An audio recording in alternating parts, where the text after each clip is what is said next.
Good morning and welcome to OTB AM on this cold Friday morning. You're very welcome on in. Adrian with you on Friday, as it is every Friday, and as always, Monday to Friday, the Housewife's Choice that's been left off for a week or so we might as well reintroduce him in that way. Eoin Sheahan, very good morning to you, Eoin. Very good morning to you as well. How are you? All is well with the world? All is okay, yeah. I think just okay? Well, I think a long week. I think the result of Tuesday night has started to seep into all of our consciousness now.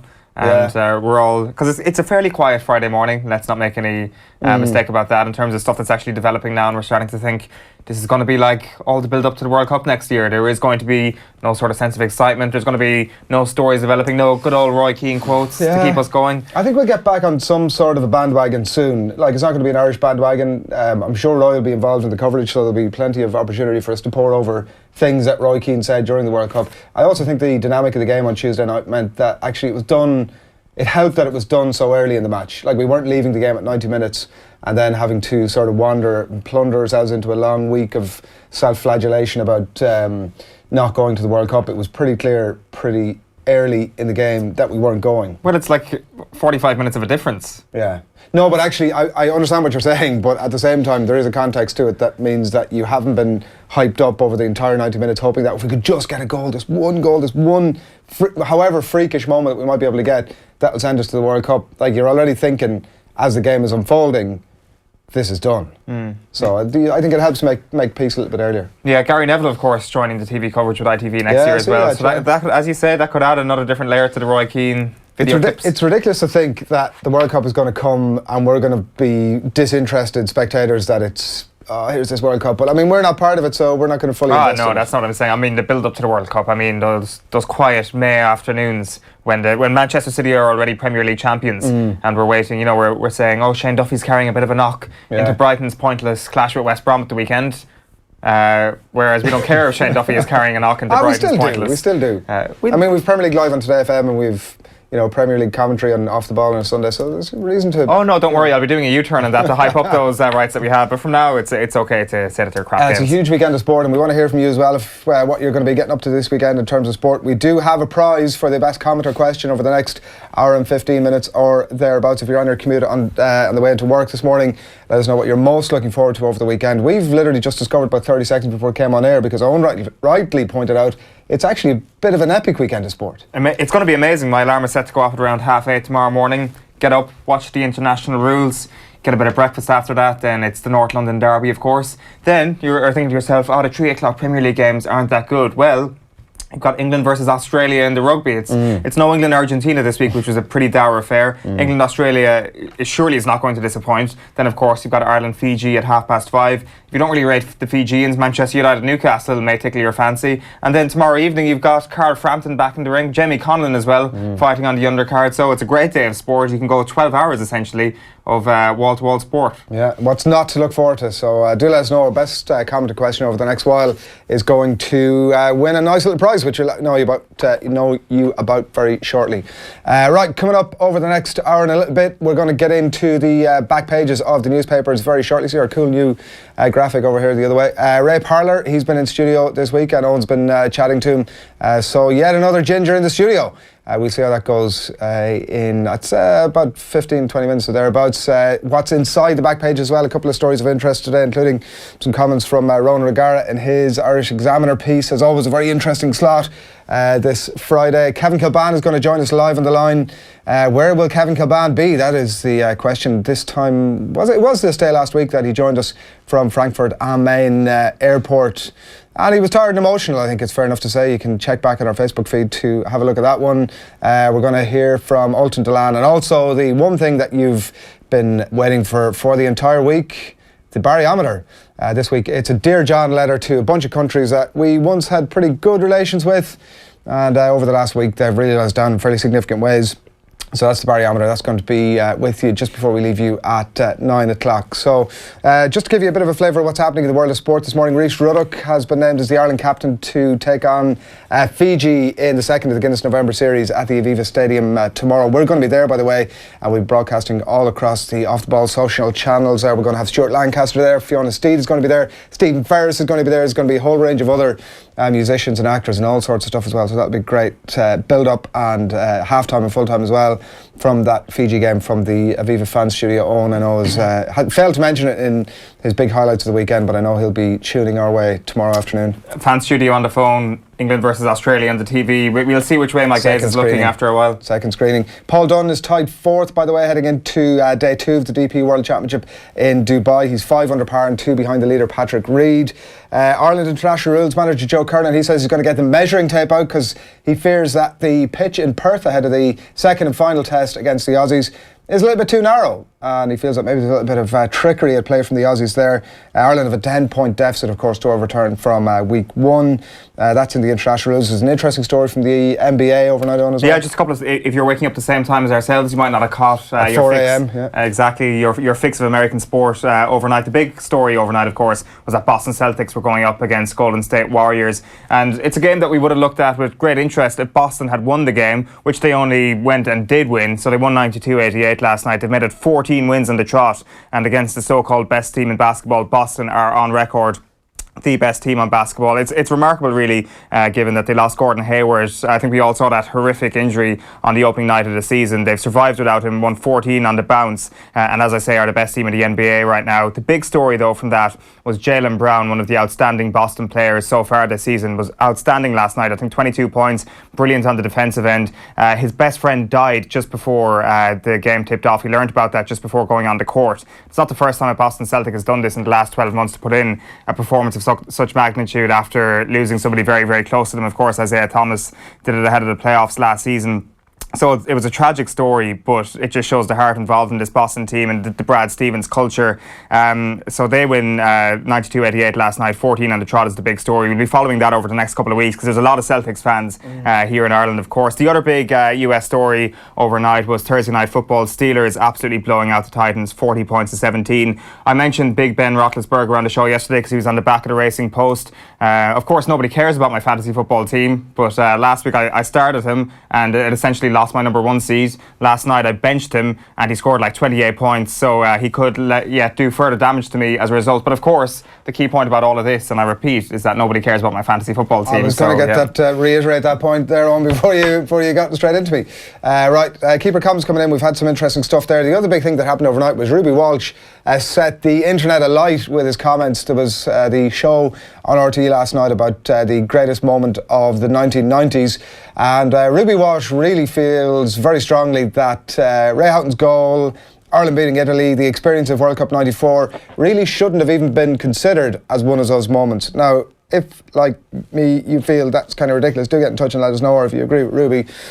But the idea that Ray Houghton and that brilliant celebration shouldn't have been included in the list last night. I mean, he did sort of, I looked it up there and I'd kind of forgotten that he'd scored early. Ireland had scored early and managed to hold on to a lead as well, which is a bit of an uncommon theme these days. He scores after 11 minutes. But the idea that such an iconic moment in a world game against a team who would go on to compete in the final, and an Irish team who will go on to compete in the last 16 of a World Cup in a sport that is as far-reaching as soccer, beyond all the other things like rugby and, I mean, horse racing and maybe some other sports as well, and, you know, be knocked out of the last 16 by a team who would themselves be beaten by the team who would go on to win the World Cup. Like, the entire thing and its place in the history of Irish life,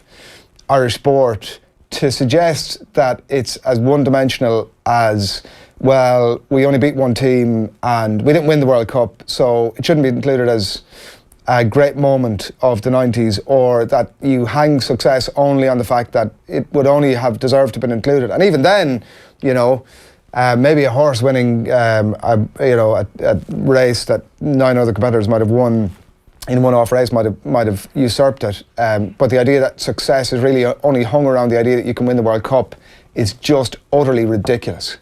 Yeah, I guess it is. Was his point kind of, and I do agree with you, and I completely disagree with Ruby, but was his point not that we won one game? It wasn't to do with like the magnitude of it. He just couldn't comprehend the idea that it was just one victory, because it was 94 he's referring to here, isn't it?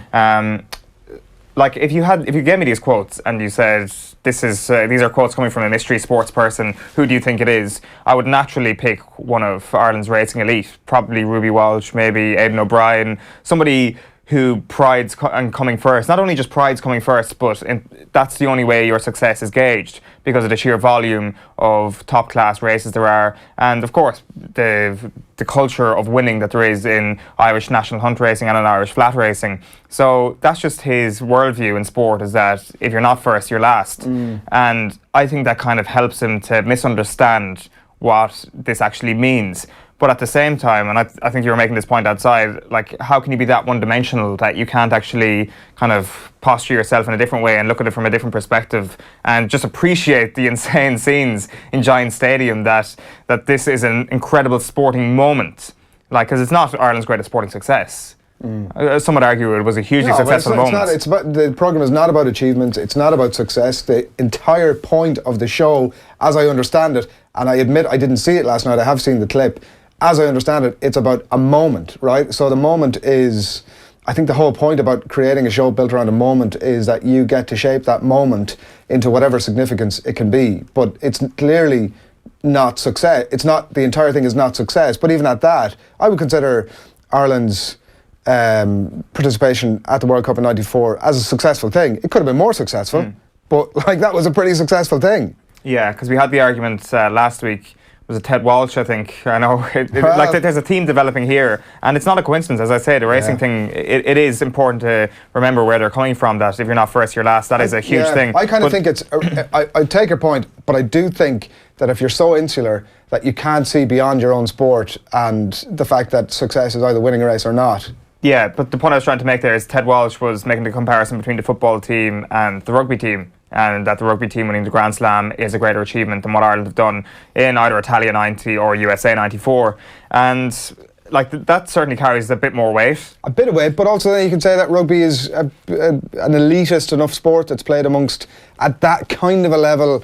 I mean, the number of teams that can actually win a World Cup before a World Cup ever begins, maybe you could say slightly the same about football, but I mean, there is a level there with rugby that it's sort of 6 or 7 nations. That's kind of it. Well, that's it. That's the counter-argument, and a very strong counter-argument, and one that wins. I mean, the Grand Slam doesn't stack up to the footballing achievements in the 1990s because the volume of unbelievably successful teams, and also the difficulty that it took in qualifying. I mean, you go back to 88, you go back to 90, like, I know 88 wasn't involved in this discussion specifically because it was just the 90s last night, but certainly the number of teams involved in these competitions obviously smaller, and like, the difficulty at which it takes to get involved in these tournaments is a success in itself. But when it comes to sporting moments, you can't beat the Irish football team in the 1990s. It's irrefutable. It is ridiculous. It's a ridiculous comment to make. And I have a huge amount of time for Ruby Walsh. She's one of these Ronan O'Gara type characters, Roy Keane type characters in Irish sport who I've always believed really calls it like it is. I just can't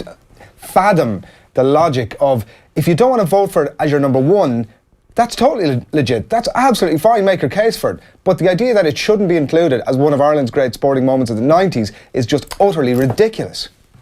When they get to the 2000s, to the noughties, there is a high possibility that Robbie Keane scoring against Germany or Jason McAteer against Holland is going to win. One of those is probably going to win that. Like, does Roy Keane, if Robbie Keane comes first, does Roy Keane give that the same amount of praise that he would say give 94? Obviously, he's got his own he's got his own shit going on there. He does. But like, I get the feeling that Roy Keane is closer to Ruby Walsh than most other footballers. As in, if you're like, you have to have some sort of silverware. I know it doesn't make it right, but like, I think it's ridiculous. I think the idea of success being a black and white thing, you win gold or you're a loser, is ridiculous. It's bullshit. Well, that's not. I don't think it was as black and white as Ruby's. He's saying it's not. It wasn't beating a team at a World Cup. And by the way, not just any team, but beating a team at a World Cup is not a reason for it to be considered a great moment. Yeah, his point was that it was one win, one victory, like against a phenomenal football nation. Oh, I know. Like, as I say, I'm not kind of, I'm being devil's advocate here a little bit, but I think he's not saying that, oh, they had to win the World Cup for this to be successful. I think what Ruby Walsh is saying, they had to beat more than one team. I don't know. I mean, what if they'd beaten Norway? We got a 0-0 against Norway. If we beat Norway 1-0, suddenly Ruby Walsh changes his tone entirely, and it's not entirely, but a small bit. I don't know. Let us know what you think. We've had loads of comments coming in. Paul Anthony Higgins on Facebook says, sour grapes from Ruby Walsh. What does he do? Sit in a horse that's going to win a race regardless and then take credit? I mean, I'm not saying that. Ruby Walsh is an incredible Irish sports person. Go back to Annie Power 2015. Look, like, also irrefutable stuff. Actually, Brian Kerr has a great line about who's responsible for the win in horse racing. Is the jockey? Is the trainer? Is the owner? Is the horse? Might get a bit of credit here. Connor Collins, who do you guys think will win the World Cup and the Premier League? Maybe that's one for a little bit later on. Patrick Conway, great to finally see off the ball. And Paul Keegan, evening boys from Australia. So I don't know if Paul Keegan's in Perth and getting himself ready for the big test tonight on. The big event of the weekend, really. Well, it's tomorrow night. Damien Barry, nice set. Gabriel Jesus would make a mighty corner forward. Probably would, yeah. We've Gabriel Jesus in the background here somewhere, have we? Is that we've a programme with Gabriel? Oh, there he is. We've also got Christian Eriksen, but let's not worry too much about him. We had mentioned about the best commenter question over the next hour. It's just gone 8 o'clock on this Friday morning, and delighted to have you with us. The best commenter question is going to win themselves a nice little prize. We just want to let you know that this Saturday at 2 o'clock in Tower Records, John Giles is an opportunity for you to meet him up close and personal. He's going to be signing copies of the new documentaries on his life. Giles, that's this Saturday, 2 o'clock on the second floor in Eason's on O'Connell Street in Dublin. This morning we're giving you 2 signed copies for the best comments, or the best 2 comments or questions that we get over the next hour. Are going to pick themselves up a couple of signed copies there of Giles. You can get in touch with our Facebook, Periscope or YouTube streams, and we want to give you a little bit of a flavour of what Giles is all about. I never wanted to be a star. I wanted to be a great player. And there's a difference. Jones leaping, a back header, it goes, Giles! A goal! A beautifully worked goal! And Giles, the beautiful finishing. It's with Giles. Giles having a go and wide. He goes!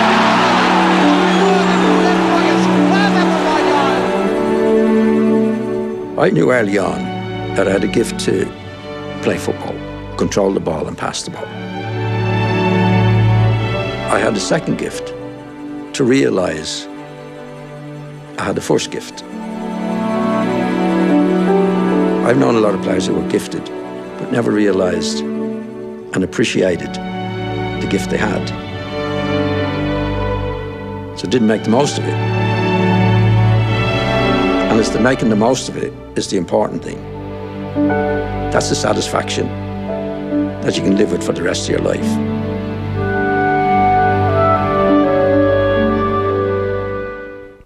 That is a phenomenal shot, by the way, and a fairly phenomenal documentary as well. Giles and John himself will be signing copies of that DVD in Tower Records on O'Connell Street tomorrow at 2 o'clock, and we're looking for your best comment or question on whatever it is you're having yourself this morning about John Giles or otherwise, and we're going to give the 2 best comments each a signed copy of that DVD. It was on the TV a few weeks ago. It's a pretty brilliant watch. It's something that gives you the opportunity to learn a lot about John Giles, which is never a bad thing. Yeah, and we see a lot of the gilet as well, which is a key component of the classic John Giles personality. It's classic John Giles. A lot of people have tried and failed to emulate the gilet. John Malloy he's sort of in the training gilet school, I think. Tim Sherwood, of course, the great example in the Premier League over the past couple of years. But no, Giles is the gilet king, so much so that he might even change his name to Gile or something, give himself a soft G, because that's how good the gilet is. Got this far on. Or potentially the gilet should rename itself to Gilet. Much better idea than John Gilet.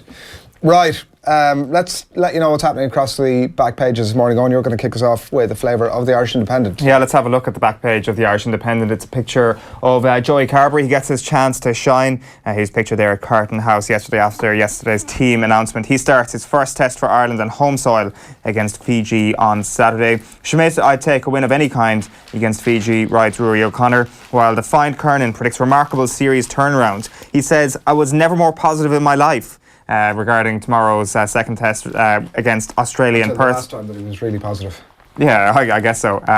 They're 10 points down, and it is 8:45 a.m. Irish time that one kicks off, and there's a Gatland exclusive coming there tomorrow. It's all rugby on the back page of the front page of the Irish Times sports section this morning. Opportunity knocks in lineup of the untried and the forgotten rights. Jerry Thornley here. Just 2 players retained from the win over South Africa last weekend. Fiji's unique culture of play brings danger and opportunity, writes Liam Toland. Always interesting there. And Murphy amazed how quickly things can change. Geordie Murphy, who was playing for the Babas in the last couple of weeks, has been drafted in to that Irish team, and a lot of focus on Joey Carberry across the back pages this morning. It's a head scratcher for me, Owen, I have to say. Joey Carberry, an incredibly talented player, clearly, but his preferred position to play, as he stated over the last couple of weeks, is at out half. But it's clearly not the plan for him at any level. I mean, at provincial level, he's playing 15. He's not the backup option to Johnny Sexton at Leinster. Ross Byrne has been that and continues to be that.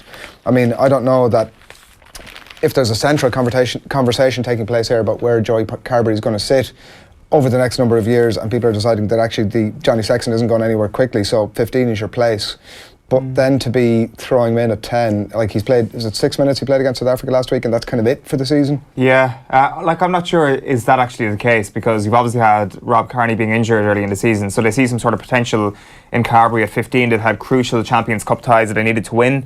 Like, it's not like the club season so far has been something that they can just brush aside and get to the November International. They were games they needed to win in Europe. So the long-term plan might be for 10 anyway. I think so, yeah. I think Ross Burns was the backup 10 because Carberry was utilised elsewhere.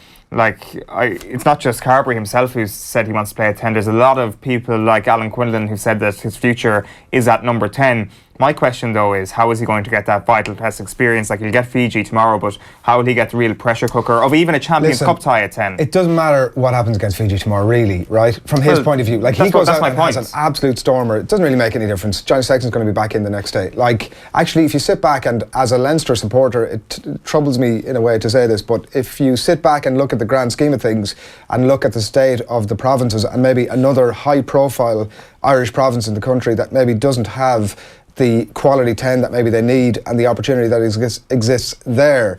Now, in a million years, Joey Carberry isn't, I don't believe, going to make the move from Leinster to Munster.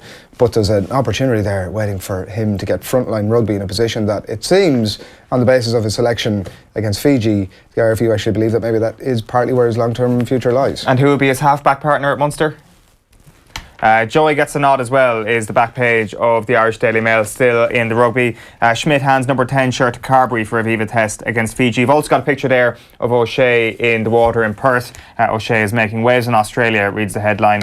Splash landing is the photo caption. Aidan O'Shea takes a dip in Perth ahead of Ireland's second international rules test against Australia tomorrow. I think it's your favourite genre, Adrian. Lads in GAA shorts at the beach. It just sums up the international rules. It's the one thing that I never really fully understand, and it's a theme on the front page of the Examiner this morning as well. Thrill of a lifetime. Ireland boss Kernan, never more positive, as Owen said, about rules experience. Ronan O'Gara as well inside there. There's some good stuff for him, which we're going to talk about a little bit later on. But the thing I don't ever understand about this particular genre, as you rightly call it, is that why a sports teams from the Northern Hemisphere who go to Australia or that part of the world, they don't ever really seem to bring swimming shorts.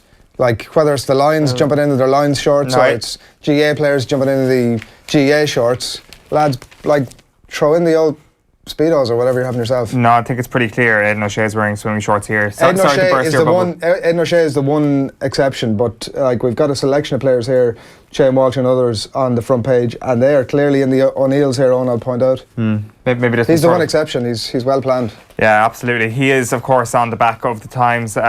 Life's a beach for O'Shea, reads the caption. Ireland captain Aidan O'Shea prepare for tomorrow's decisive international test while getting in the water.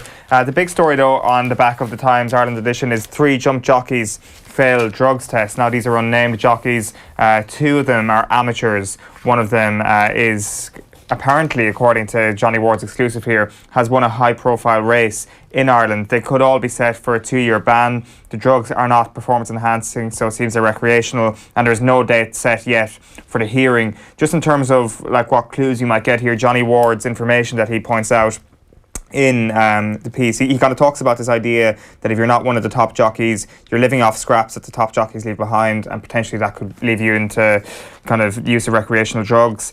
So that kind of suggests the profile of the jockeys we're talking about here, but there's no names mentioned. The Turf Club are to press for lengthy suspensions, he says. So it's going to be very interesting to see if these names do come out and if the full 2-year ban will actually be followed through with. It was Kieran Fallon was obviously off the ball a couple of weeks ago and spoke at length and both in studio and in his book about his issues with cocaine. And I mean, you only have to read Johnny Ward's piece in the Times this morning to get a sense of the problem that particular drug has within, or that the racing industry, jockeys particularly, have with that drug. It's pretty phenomenal. I mean, it's in, as you say, it's there as recreational use, but I mean, it does seem to be pretty, it's an issue in racing. Yeah, Frankie Dettori and Shane Kelly mentioned as well there in terms of cocaine use. It just seems to be around in the sport quite a bit, but like sometimes these names don't come out either, so it'll be, I'm sure it will over the next couple of days though.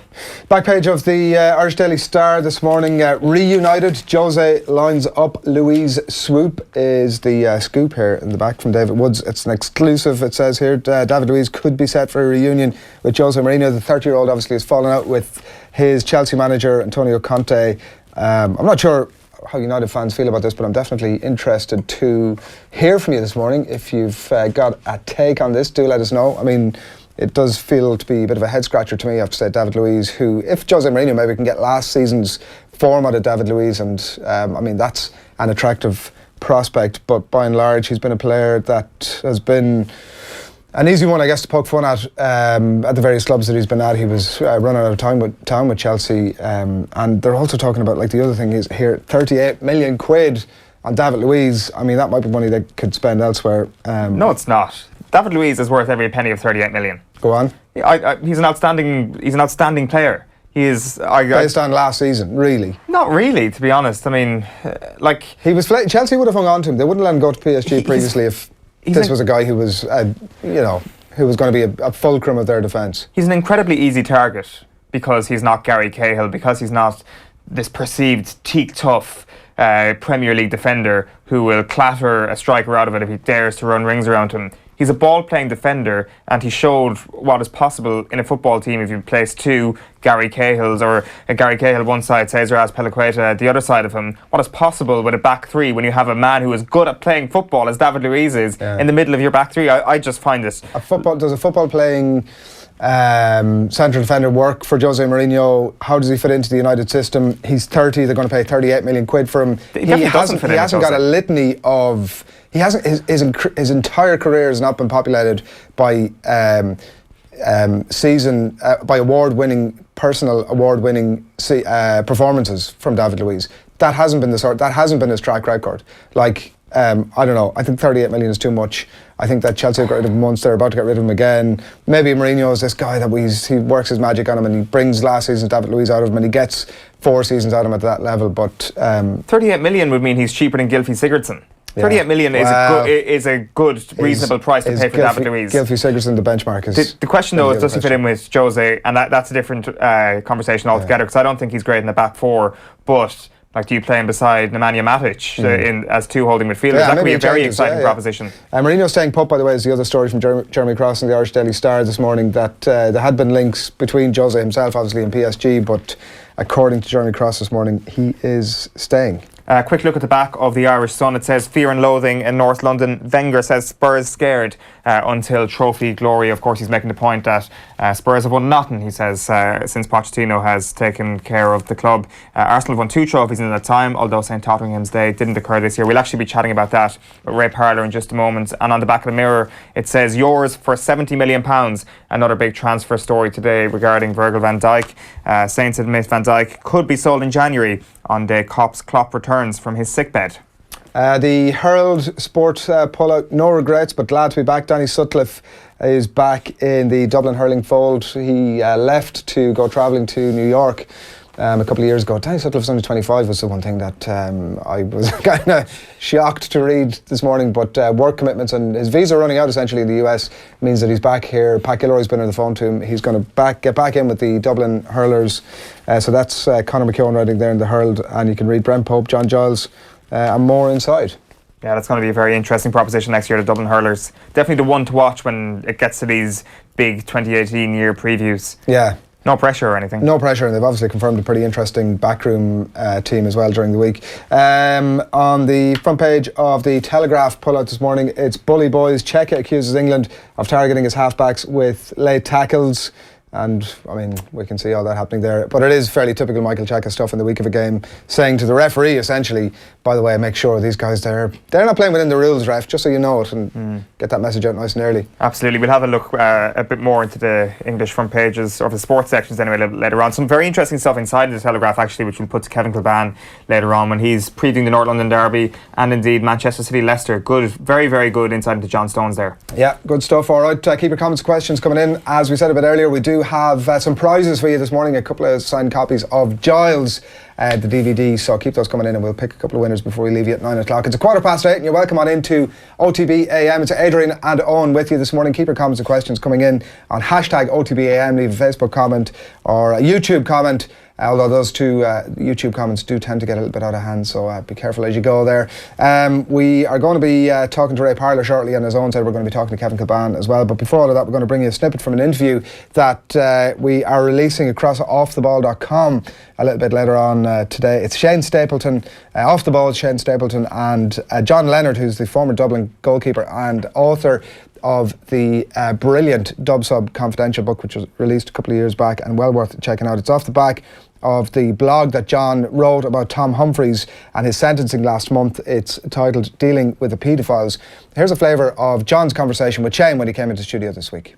Father Ivan Payne, he was sentenced to 6 years for pleading guilty to 13 charges of sexually abusing 9 boys between the ages of 11 and 14. And there was a very, very vivid quote from your piece, the blog you wrote, saying that he sexually abused me in handcuffs. And, you know, just that all kind of rang home. As someone who's been through it, for you to then see the coverage of Tom Humphries, the man, and it almost be separated from Tom Humphries, the paedophile, I'm just wondering, how strongly did that hit home with you? Yeah, it's a tough thing because I can understand how people who've known him all his life, and especially with the people who come out and supported him, quite famously the two who gave references for him, I can kind of understand how people would be sympathetic for somebody who might approach you and say to you, look, I'm in a spot of bother here. I've been accused of something which I didn't do, and I need somebody who's known me all my life to come back to back me up.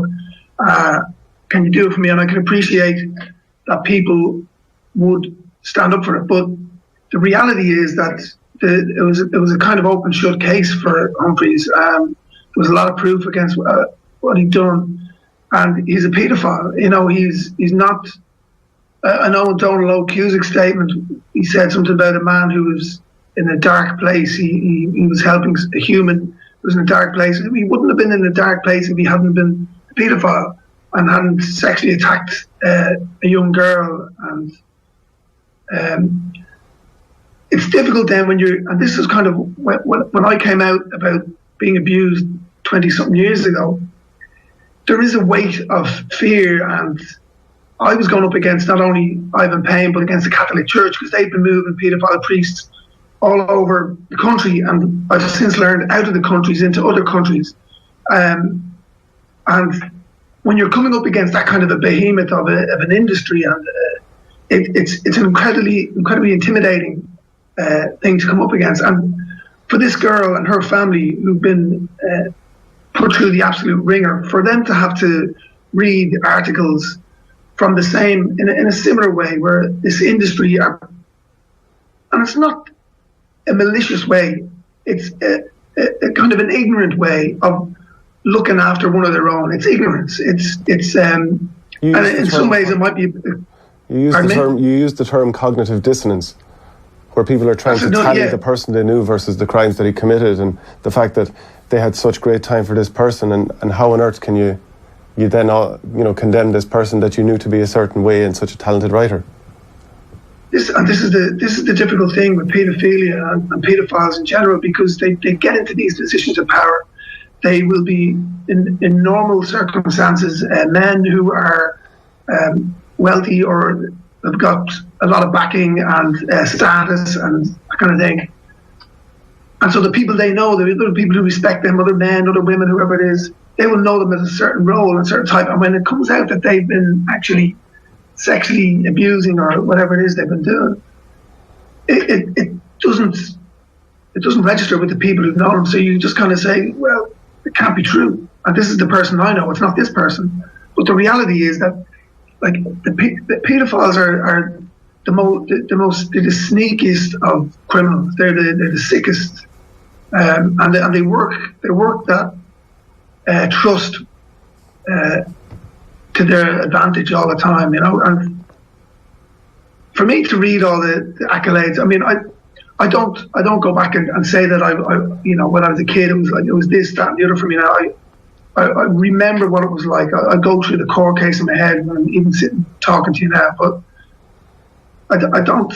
I think that what that family and the girl and their family, for her to have to read this ignorance and dross trotted out to back up this man's incredible status and talent as a writer, it's sickening, to be honest. For her. That's John Leonard in conversation with our own Shane Stapleton this week. That full piece is going to be on offtheball.com a little bit later today. John Leonard is a very important voice in Irish society, and when he speaks, it deserves our attention. He deserves us to sit up and pay attention to him. His book is an incredible read. I can recommend it enough. Dub Sub Confidential. If you don't have it, go out and pick it up and read it. There's a lot of brilliant stuff in there. But that full John Leonard interview with Shane Stapleton will be available, as I said, on offtheball.com a little bit later today. The time now is 21 minutes past 8 o'clock. You're very welcome along to OTB AM. Keep your comments and questions coming in. We're going to talk to Kevin Kilbane very shortly to get his thoughts on a big weekend of Premier League. As Owen said, it's a huge weekend of sport, and really there's nothing more for you to do than to sit in your couch and turn the TV on and put the radio on as well, and put your whatever digital stuff you've got going on in front of you as well. So multimedia platform, could be an iPad on, it could be a tablet, depending on what. So smart TV. Smart TV, yeah. You can watch. You can now watch Off the Ball on your TV. Yeah, you can. Yeah, you probably could have a while ago as well. Yeah, but I mean, I'm saying that because I literally cottoned onto it last week, and it was a brand new experience for me. It was yet another way. My wife is delighted. It's yet another way for me to be at work while not being at work. There you go. The old working from home Adrian Barry tactic. Yeah. Well, I mean, that definitely washes to a point with having to watch sport endlessly from one end of the week to the next. But the thing was that your working from home antics mysteriously took place always on a Friday. And Thursday nights are usually good socialising nights, but the future is here in the studio for you on Friday mornings, Adrian. It's Friday, it's OTB AM, and once again I've been misrepresented by one Eoin Sheahan, but I've come to realise that's just going to be a factor of life. Some interesting stuff coming through to us on our Facebook page. Peter Scully says Off the Ball AM is being picked up in Agra, India. Good morning to Agra, India this morning. A mate of mine fell off the treadmill when he heard that a comment of mine was read out. He deserves a book to help him recover from his injuries. Get well soon, Tom Horkin. Get well soon, Tom Horkin. I've fallen off a treadmill myself previously. It's not a pretty easy experience. It's some story to tell the grandkids. They're like, well, Grandad, how did you get that scar? And it's like, well, I heard my name read out and Off the Ball OTB AM. OTB AM, that thing that's now on the TV and sort of, airing in Times Square. That fad that lasted there for a little while. Yeah. Off the Ball. What was Off the Ball? That's from Peter Scully. Paul Higgins says the documentary on Giles was amazing. The combination of music and sport footage was incredibly poignant, and more that recommends that DVD as I do. It's a great read. It was on the TV a few weeks ago. Christopher Price, as a kid in London, I saw Johnny Giles play for Leeds against Arsenal. He gave an unbelievable 40-yard pass to Paul Madeley, who scored. The entire Leeds team went to Giles to celebrate that goal, leaving Madeley on his own. The pass was that good. I suspect that's something that John would have appreciated, that the entire team spurned the goal scorer to come and say, well done, John, that was quite the pass. Really? Do you think so? I would think so, in his quiet way, yeah. It kind of seems like a 21st century thing that Gilesy wouldn't approve of at all. Possibly. Well, no. I mean, who doesn't like a bit of praise when it's not... When it's necessary. I guess actually what he wouldn't approve of is Ronaldo giving a half-decent ball across the box, and then Ronaldo turns around and takes all the adulation from the adoring fans for that average assist. Whereas that sounds like a pretty good one. We've given you an idea what's happening across the back pages this morning, but there's some more interesting stuff if you delve in a little bit deeper. And one of those stories, Owen, you've been into is in the Times, I think? Yeah, the Times Ireland edition, page 60. Paul Rowan's got a piece on Liam Brady and how he could still help Ireland find a game changer. He's 61 years old, Liam Brady. Some people, I certainly thought he was just a tad older. I didn't actually realise this. Like, he still definitely got one last hurrah in him in terms of what he can contribute to either a football club or to the Irish national team. And Paul Rowan is making the point here that the Irish national team is where there is definitely a future for Liam Brady. He says that he was chatting to Brady 20 years ago. Now, this is me giving you the negative part of the story straight away. He says he was chatting to Brady around 20 years ago, and Brady was saying that, I can't believe an Irish player hasn't broken through at Arsenal since Niall Quinn. I plan on changing that, and it didn't happen. Clearly just hasn't happened. There were some players that sort of came and went. Anthony Stokes is probably the biggest success story in terms of an Irish story since Niall Quinn, and that really says it all, to be honest. Like, so Paul Rowan in this piece, he talks about Liam Brady persuading Giovanni Trapattoni to take the job, and of course hindsight is a great thing now, but at the time Trapattoni was a bit of a coup, I'd suppose. Oh, it was him or Terry Venables, wasn't it? That's it, and how Eamon Dunphy fulfilled his role in the media successfully to completely railroad Terry Venables getting the Ireland job. It is incredible to think that Venables was the second favourite, or the favourite for that job at the time, and if it wasn't for Brady, things could have been a lot worse than the We do, as a nation, have the capacity to convince ourselves that black is white. We do really have the capacity to convince ourselves that What do you mean by that? That, like you're saying, the benefit of hindsight, we sort of dodged a bullet there, right? I'm assuming is what you're saying with the potential Terry Venables appointment. No, I'm saying we have the benefit of hindsight in terms of saying that Trapattoni potentially wasn't an amazing appointment, but certainly at the time, without hindsight, it was an amazing appointment. It was, and I mean, even in hindsight, there were elements of it. It wasn't all bad, and you know, it's to assume that Terry Venables might have got us to a European Championships, and let's not make that assumption. Yeah, well, the interesting thing about this piece is Rowan and his description of the content of his character, really, and how mature he is and how well able he is to compartmentalise things that have been said about him. He refers to Eamon Dunphy talking about Liam Brady as a player at the end of the Owen Hand era as rich promise turned to silky self-indulgence and a parody of a player of substance, the triumph of reputation versus reality, which is pretty cutting stuff we've come to expect from Eamon Dunphy, but you don't necessarily expect him and any of the players he's cut this week to get on pretty well and be buddies in the studio and go out for a few drinks after they do RT's coverage in the evening time. But that was the case with himself and Liam Brady. Liam Brady's had the maturity to come and, you know, bury the hatchet, so to speak, and kiss and make up with Eamon Dunphy, and they're decent friends now. And you think about some of the things that potentially don't sit well between himself and the FAI right now. Well, on Brady's side of things, it certainly seems from the evidence of the Dunphy case that he's able to bury the hatchet quite easily, and that there could be a way forward for him here in the FAI. What role is Rowan talking about? He's kind of talking about Brady as kind of a talent identifier, as potentially in a development role, or potentially somebody based in the UK who's able to identify the best young Irish talents, potentially tapping into some of the granny rule players. That is a huge part of being a scout, I'd imagine, for the FAI in the UK. You think, though, that it's not entirely necessary, that role, that potentially Martin O'Neill and Roy Keane should be able to look after that? I'm not saying that, because there have been, I think Frank Stapleton, he says in his piece, Frank Stapleton and Don Givens might have been scouts under previous regimes that may or may not be currently in the same positions at the minute. I think there's a bit of lack of clarity on whether that's the case at the minute. And I'm not exactly saying that, and it does, I think you rightly point out that actually, like, it must be kind of easy to identify whatever Irish players are playing at a certain level who might have the opportunity to come and play for Ireland. Like, that must be pretty straightforward. Like, I mean, it's I get my phone out and I look at the club and see who's playing from an Irish context and go and have a look and see if they're good enough or if there's an opportunity of progression. But the harder thing is obviously identifying the Scott Hogans of this world, or the players who might qualify through the granny rule. I think that might be the tougher part of the thing. But I mean, there's a huge amount of that I definitely feel that Martin O'Neill and Roy Keane, if they're to continue in this thing, there's a huge part of those roles, I think, I mean, outside of the fact that you can't be at every game, that's the only issue, really, because it's a part-time role that you have lots of time to sort of consume DVDs and go and meet players and... Yeah, like, I think that talent identification element of the job is something Martin O'Neill is quite good at. As in, we've obviously been quite critical of Martin O'Neill here over the last couple of months, but it's more to do with his in-game management, his tactics, his preparation of the players that he does have. But people have always talked about Martin O'Neill doing quite well in the transfer market. I know that doesn't translate into international football, but it certainly speaks to his level of transfer or talent identification ability. The other thing as well, and it's kind of the last point on this piece, is Eamon Dunphy's relationship with John Dillane, that they seem to have a pretty good understanding, and if things wanted to be thawed in terms of Brady's relationship with the FAI, that could certainly be done via Dunphy, or he could put in a good word, and it's weird that Eamon Dunphy is kind of the major conduit in all of this. But if Liam Brady wants a way back into the FAI, or if the FAI wants to bring Liam Brady back in, then he could be a key player in all of this.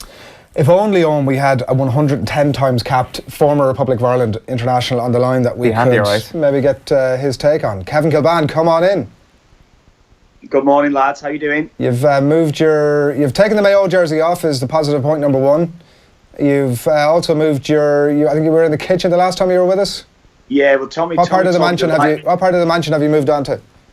Hardly a mansion, Adrian, but Tommy has moved me. Tommy said the lighting was crap there in the kitchen today, so I've had to move into the lounge, into the living room there. Not sure how much of that conversation between us have known that you picked up. Paul Rowan's writing in the Times this morning about a potential role for Liam Brady from a scouting point of view. So, I mean, it's Paul Rowan is.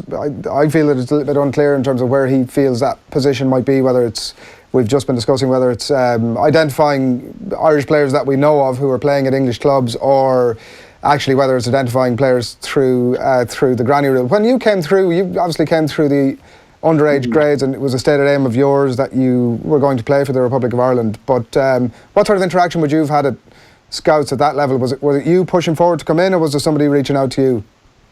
No, it actually was. Well, I mean, you probably know the story. I was called up for England at youth level. So Sam Allardyce then had spoken to me, who was my youth team manager, about a few things anyway, about going to play for England and things like this. And then obviously that never materialised, because I didn't want to let it materialise. And I spoke to Sam Allardyce then. Sam had said to me, look, Mick McCarthy's getting the job. Sam had subsequently left Preston. He'd gone on to manage Blackpool.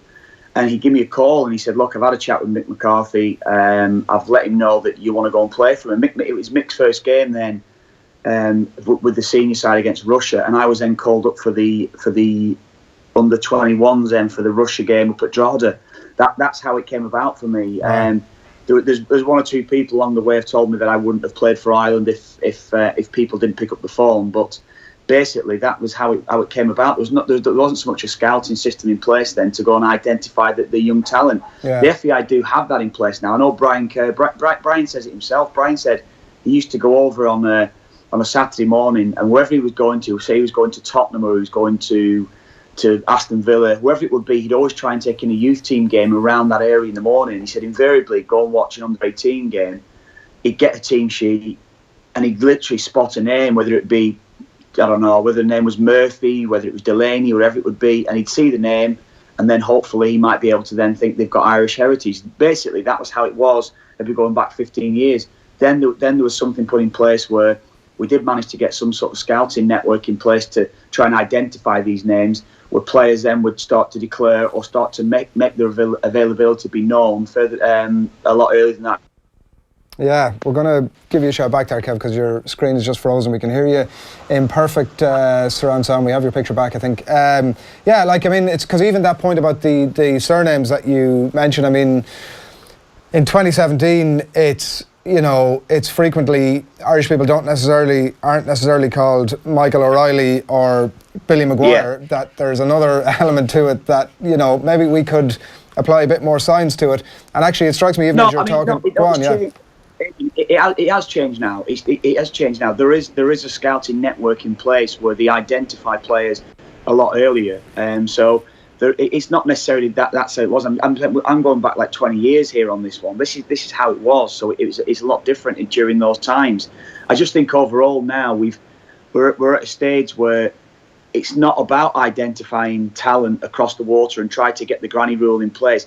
It's about developing our players over in Ireland, and to see how we're going to basically get our players through the system that way. Because the greatest success of our team over the last 10 years has been players coming through from League of Ireland level, because we've not been able to seriously develop players from a younger age, or get the lads that's coming through. I mean, Harry ought to be one who will be maybe coming through on the granny rule, maybe that's in that side at the moment. You probably throw off a few names to me, but a lot of those players that played on Tuesday night had played League of Ireland football. Should we be bringing Liam Brady back into the FAI setup, Kev? Well, that depends on what Liam wants himself. Liam was a big loss to Giovanni Trapattoni when he left the FAI at that stage. Now, I know that he had commitments with Arsenal at that time. He doesn't necessarily have those now. But Liam was a big loss to Trapattoni because Trapattoni lost. First of all, he lost that communication link that Liam brought to the side. Liam was excellent for Trapattoni of getting his message across because, of course, the language barrier was always going to be the problem. But I don't know. It's a difficult one. I think when you're trying to just all of a sudden we're plucking out names, big personalities, and thinking they're going to be and they're going to take that role just because Liam had a role within Arsenal at youth level. Does that mean to say that he's going to go out and identify new talent? Liam has never had that role at any stage. So why all of a sudden now do we think he's going to go and become a coach? Become a scout or an identifier? That was never Liam's role at Arsenal. It was never Liam's role when he was with the senior side. So I think all of a sudden you're plucking out a name to go and develop players or try to identify players. He's never done that before. Yeah, it's it's a thought-provoking conversation, deserving piece. But the premise of it is that he goes in the piss with Emma Dunphy, and so actually, yeah, he could have something to offer Irish football. Let's move on, Kev, because it's a good old big weekend of Premier League football, and I know you're out and about as well at a couple of games. The North London derby obviously is the one that's of most interest, and I'm sure Irish fans will be having a bit of a cheeky view of Christian Eriksen this weekend as well. Wenger's been out in the press conference this week. He's been talking about how Arsenal are not underdogs for this game. The table certainly suggests that they are. Recent form suggests that Arsenal are very much the underdogs for this game. Yeah, very much so. I don't think they've won in the last 6 against Spurs, have they? The only thing that Arsenal maybe look at, they're in very good form at home. But I'd have to say now Tottenham have moved on to a different level from Arsenal. Tottenham throughout the side 1 to 11 are better. I think they've got better creative players in the final third. I think they've got a better defensive unit. Toby Alderweireld being out, that could be a blow to Tottenham. That's the one where I look at maybe this weekend. Are they going to maybe lose someone that's going to provide that real stability defensively to them? But I don't know. I think Tottenham have moved on. I actually think I can't see Tottenham losing this game. Now, whether or not they're going to go on and win it, I don't know. But I think Spurs are in a great position to go there and beat Arsenal this weekend. Let's actually just hear from Arsene Wenger on that point of Arsenal being underdogs. Here he is speaking at yesterday's press conference about the perceived gap between the two clubs at the moment. Good morning, Arsene. Good morning. As you were just saying, it's been 21 years. After all that time, is this still the fixture you look forward to most? It's one of the fixtures, yes, that of course is very important for us, and that you want to win, but basically as well because in the table we have to make some ground up, with the top teams, and it's at home we have been very strong, and our home strength will certainly be vital to decide where we will finish at the end of the season. For a long time, obviously, you were the dominant team in North London, perhaps in recent seasons. Spurs for 20 years. Exactly. And perhaps in the last year, Spurs have just edged their nose in front. Do you almost even see yourselves as underdogs this weekend? No, not at all, no. I think Tottenham is a good side, but we have the quality to win this game, and that's what we want to show.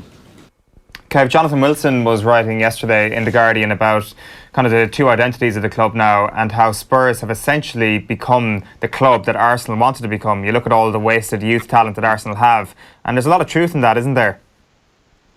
Yeah, it is. I actually read the piece, and it definitely is that way, because what Arsenal set out, and I'm probably going back maybe even 15, 20 years ago within Arsenal, where Arsene Wenger at first maybe was signing a lot of French players. Then he decided, look, we're going to have to start to develop homegrown. We're going to have to start to get players through the system here that's going to help us develop. So we will go and identify the best talent within England. That is essentially what they did, or certainly within the English teams' academies.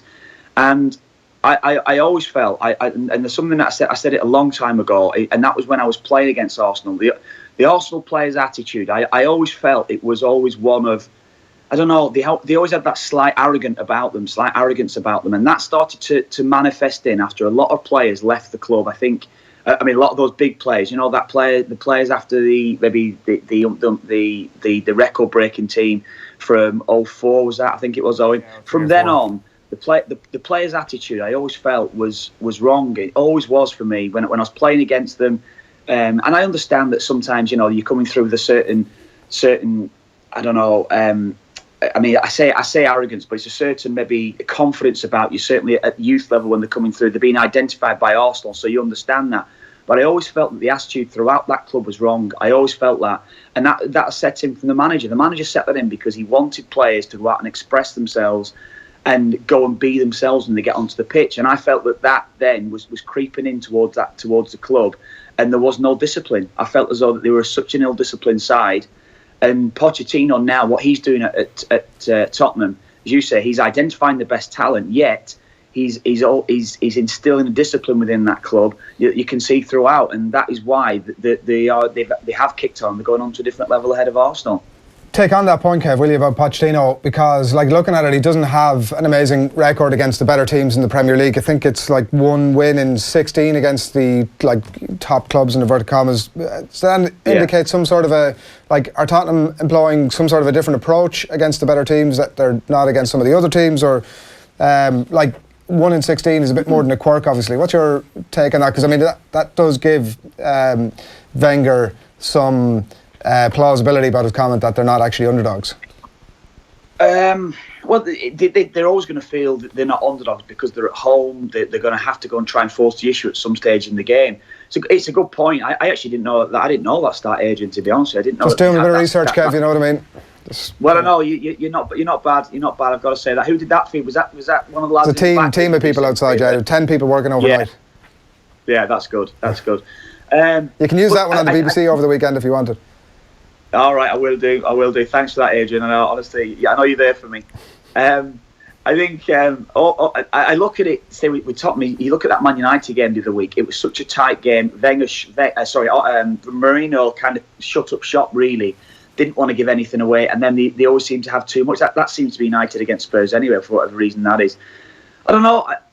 I think with Tottenham, I think you look at that Real Madrid game. I think that was a game changer for them, that Real Madrid game a few weeks ago, because that was the one where it said to me, right, now lads, this is now the time when we have to go now and start winning these big Premier League games. We've done it against the best in Europe. Now we've got to go and start doing it against the best teams in the Premier League because they're capable of doing it. The home record last season was outstanding. It's perhaps when they go away from White Hart Lane. That is from last season.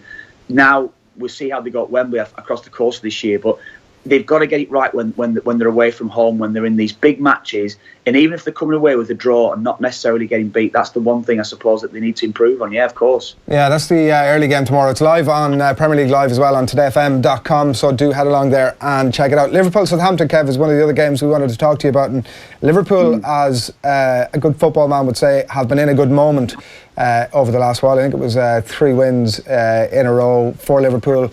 So I'm kind of interested to know whether you felt that, I mean, the international break, I think it's fair enough to say, probably hasn't come at a great time for them, but actually has the progress been made by Jurgen Klopp prior to that been deep enough to suggest that actually they're about to kick on here, or is there a bit more fragility about it?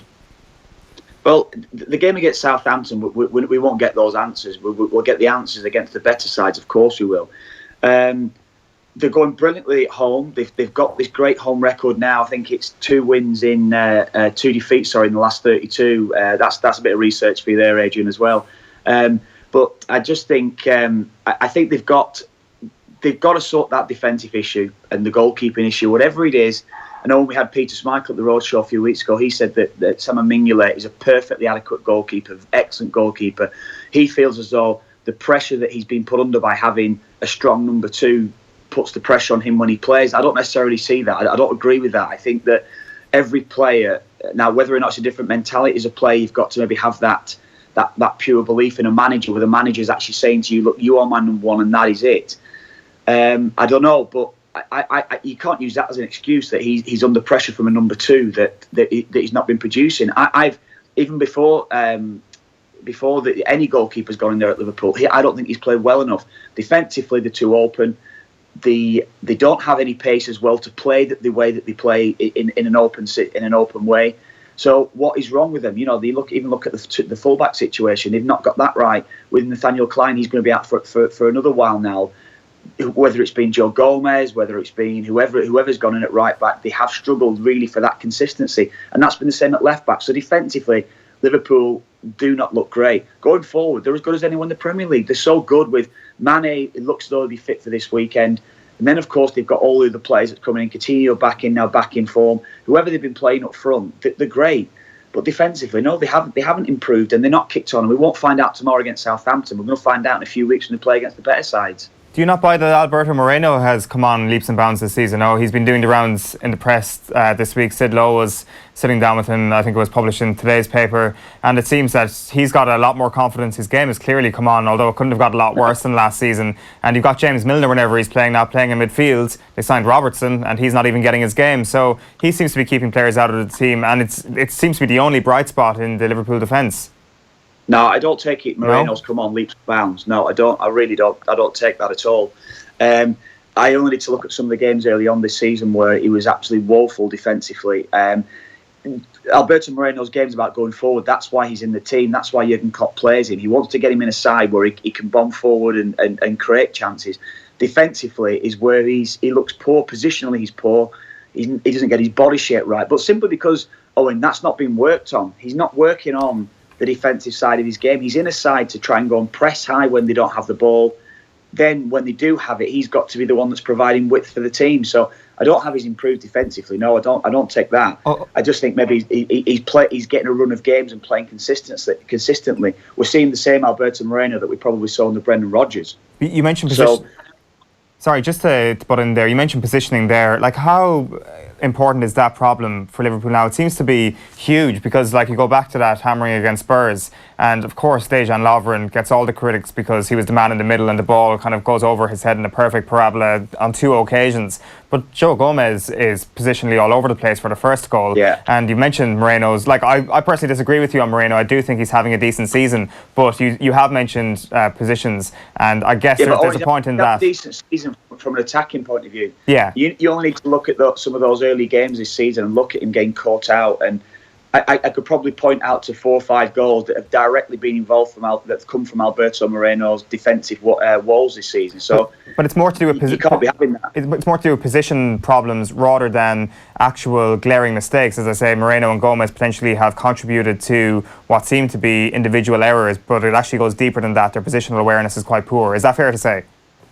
Yeah, that's fair to say. And I think, and you know what? The message is coming from the manager that he wants them to play high. He wants them to be maybe a little bit more advanced. So they're not naturally going to be the stereotypical fullback back in position, tucked in 10 or 15 yards alongside the centre half that's inside of you. I'd probably look at someone like Dejan Lovren as well, who doesn't necessarily communicate, getting the message to Moreno that's on the outside of him, getting here beside me, tuck in 5 yards. Let's just see spells through in games. Liverpool don't seem to have the defensive ability to see spells through in matches when they're under pressure. I'll take it he's playing better. I'm not denying that, but he's playing better from an attacking point of view, Owen. I don't necessarily see his positional improvement, positional development improving. That's not what I see from Moreno.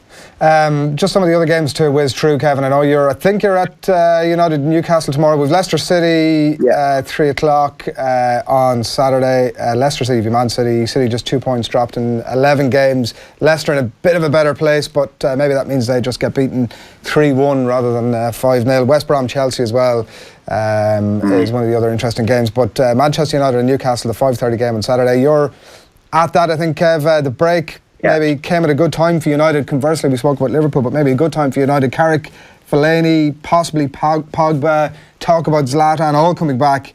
With those players back and given the position they're in now, are United suddenly going to be title contenders? Well, I just think the way it's gone off the ball for them over the last few weeks, hasn't it? I think it's that cautious approach in those big games that's cost United. I think against Chelsea a few weeks ago for United, there was a real chance there for United, you felt, to go and test them. They hadn't been playing great. They'd lost it. They lost the big Champions League game just before that, and you sense there was a real chance for United to go there and put them under serious pressure and maybe put Chelsea to bed. They didn't do that. That's always that cautious approach in those big games from Jose Mourinho. I don't see this again. This won't be a game where it's going to be, we're going to get an abundance of goals. Rafa Benitez tactically will set his side up really well tomorrow. He'll go there and make it difficult for United. I think United will win, probably a 1-0 or a 2-0 win for United. I don't see a host of goals in this one. I just think United in those big matches, excuse me, sorry, when when it needs to be, certainly when you're going away from home, not necessarily Old Trafford, because United's record at Old Trafford has been sensational.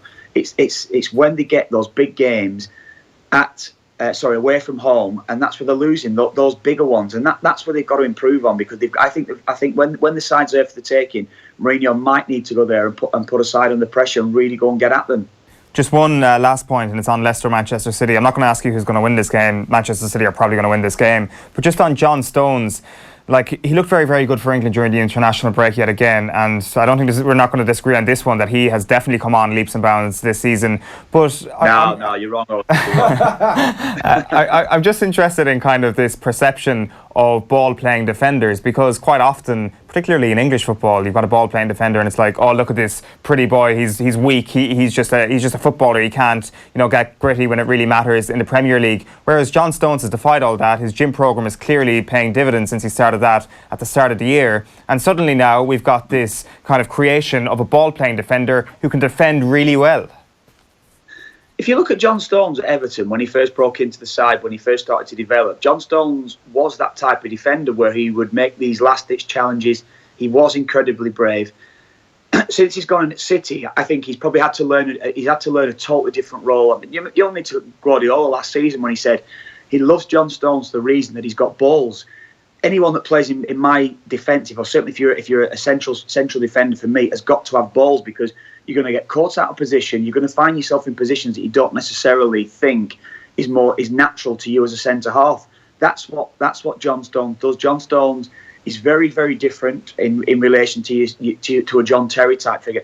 John Terry, even at his pomp, I feel couldn't play Man City's backline. He couldn't step in and play for Man City and be that dominant centre half. Just look how wide open they are. They leave themselves 1v1 defensively.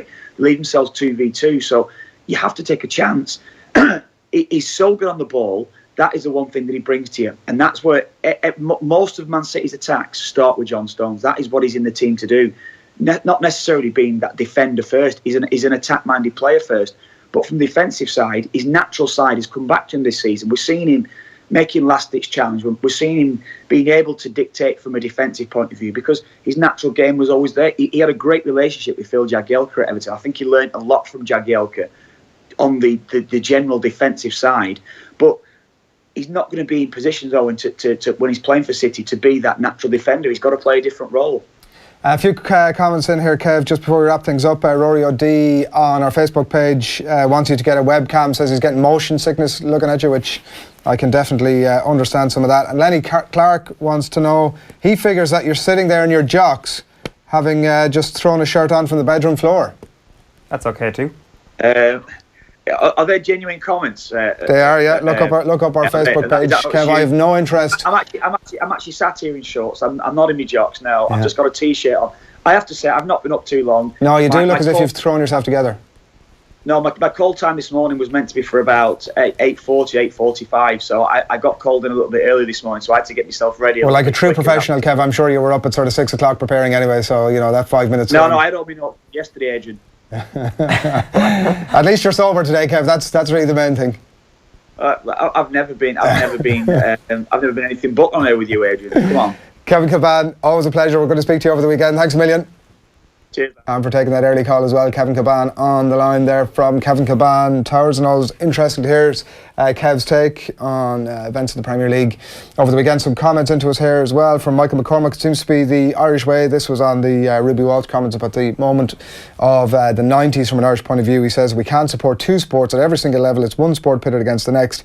Can't we all just get along, lads? Well, that would make fairly dull television, wouldn't it? It would. Fergal said, this goal sent the country into a frenzy. I do believe Ruby is talking out of his arse. Niall Brady confirms that comment is true. And Ian O'Turishka says he's not sure about Liam Brady is the essence of his point here. Someone young with a modern view of the game and millions of euros for funding at grassroots level is what's required for improvement. It's hard to argue with the latter point of that. Yeah, pretty much. I'm sure we'll get into kind of the nitty-gritty of that over the next couple of months. We've got loads and loads and loads of time to chat about the future of Irish football, considering there is no Irish football next year. We've time for literally for nothing else. We do also have time at 7 minutes to 9 on this Friday morning to, as always on a Friday, bring you this week's Barryometer, which this week is a bit of a Dear John letter to a number of countries who we once had some fairly strong relations with, and things have gone a little bit sour. over the course of the last 7 days or thereabouts. So it is a Dear John letter, and we're going to begin with our first Dear John letter at number 5 on the Barryometer this week. Is, of course, it could only be to Denmark. Before this week, we only thought good things about you, Denmark. Pastries, mermaids and bicycle superhighways, Lego, low income equality and Hygge, of all things. But your fans' arrogance, your lack of hubris this week was nauseating. You're shit, and you know you are. You sung at us before the game was even over. And fair enough, that was true. And you only sing when you're winning. Okay, that's also true. But you were downright rude guests. And, of course, you took our rightful place at the World Cup for 2018. So it's a Dear John letter for you, Denmark. It's a Dear John letter as well for you, Australia. Who doesn't love koalas and kangaroos and Kylie? But come on, Australia, give our GA players, our amateur GA players, a break. They're only amateur. You send them out in mid-afternoon Adelaide sun to be sunburnt and sun-kissed and schedule the game so we can't possibly see it unless we're just coming in from the pub and extremely pissed, which, let's face it, actually might not have been the worst thing. It's a Dear John letter for you, France. Before this week, we had French fries, Eric Cantona, and your general joie de vivre that we really love, pain au chocolat, Brigitte Bardot, and lovely French wines. We loved you so much that we gave you Samuel Beckett and Ronan O'Gara, but damn it, you've stolen our Rugby World Cup, so you can send them both home. I guess it's not all that bad. I mean, 2023 is kind of close to home, and what can possibly go wrong with a Rugby World Cup in France? Just hope we've booked the hotels. Number 2 on the Barryometer this week, and getting a Dear John letter. It's a double Dear John letter. It's for Scotland and Wales, haggis, the valleys, leeks, smooth scotch, and even smoother Sean Connery. We took in Ray Houghton. We took in David Gray, for God's sake, when he'd no use for either of them.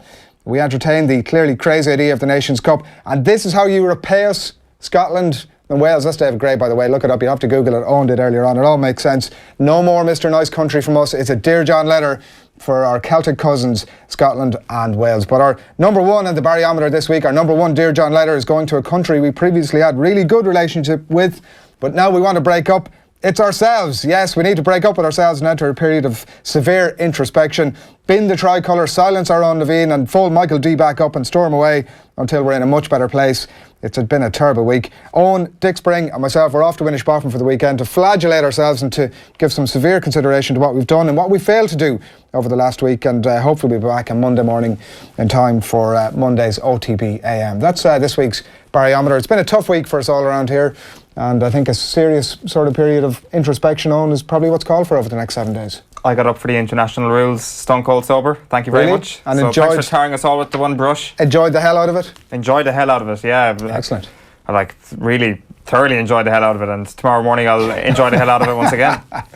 Thoroughly enjoyed the hell out of it. Right, keep your comments and questions coming in. We've only a few more minutes. We're going to let you know also who's won our John Giles DVDs, and by the way, John himself, of course, Entire Records tomorrow at 2 o'clock to sign copies of Giles, and it's a good watch, so get yourself along and meet John tomorrow if you're available for it. We do want to give you a flavour of what's coming up across Off the Ball over the weekend. We're going to start with the action on Today FM, and to tell us exactly what's happening there this weekend is Neil Tracy. This week on Premier League Live with Sky Sports, we have a double bill. It kicks off at 12 o'clock on todayfm.com/PLL. It's an online game, and it's the North London derby, Arsenal against Tottenham Hotspur, live from the Emirates Stadium with Ian Beach and Brian Kerr on commentary.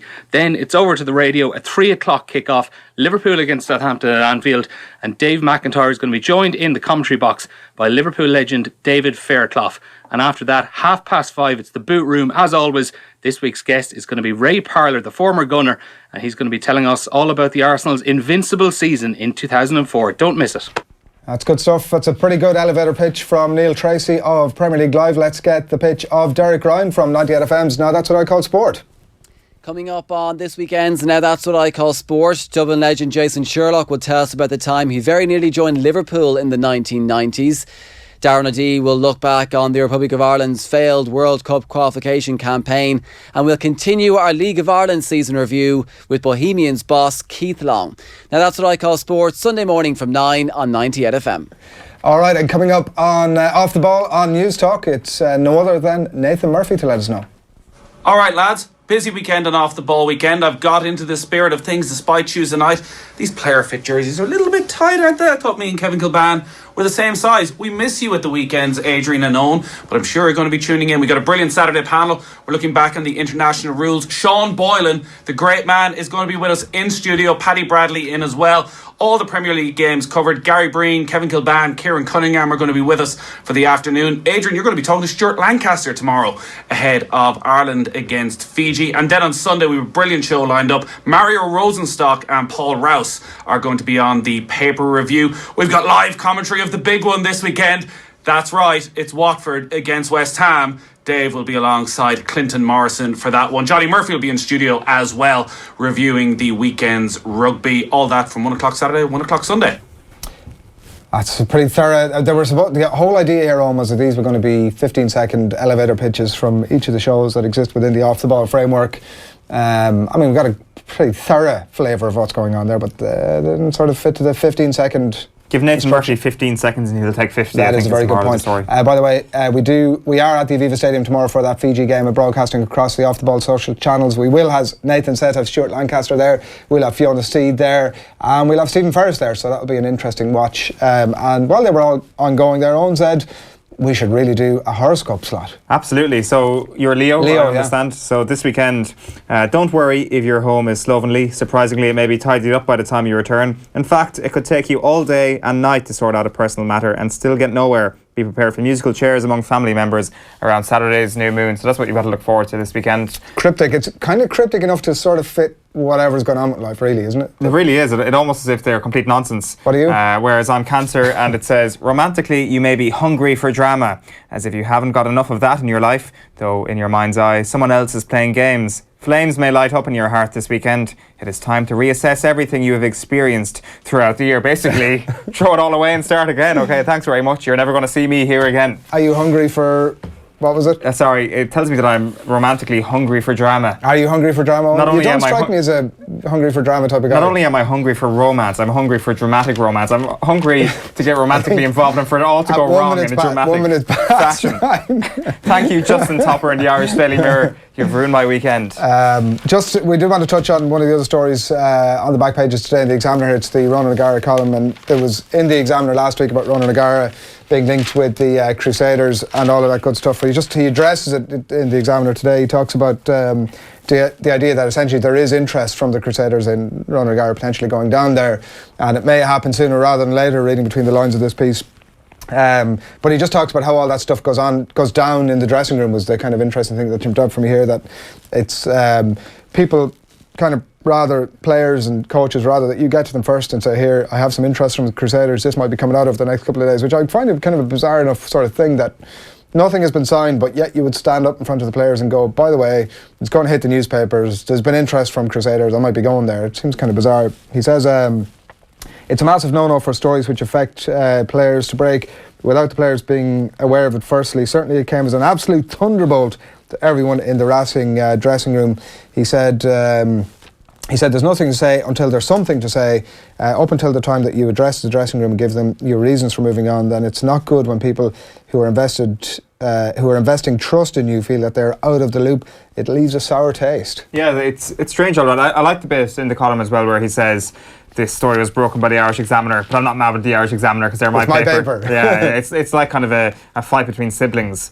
It is an odd one for players to see. Like, the one picture I'm getting from this over the last 7 days, and I think a lot of people may have known this previously, it's just how highly rated Ronan O'Gara is as a coach. Like, I know it's him writing these words this week, but he doesn't strike me as the brash type. He seems to have his confidence in check a little bit. He's not too cocky, and he's saying there that he would have liked the players to know first, and it kind of shows the close bond he shares with the players and how much respect they have for him. But also last week there was really kind of real suggestions that potentially Dan Carter was the man putting in the word for him at Crusaders, which just shows how highly he's rated as well. So, like, I think we're all aware of that beforehand, that Rog is getting on extremely well in France. It's gone very, very well for him so far.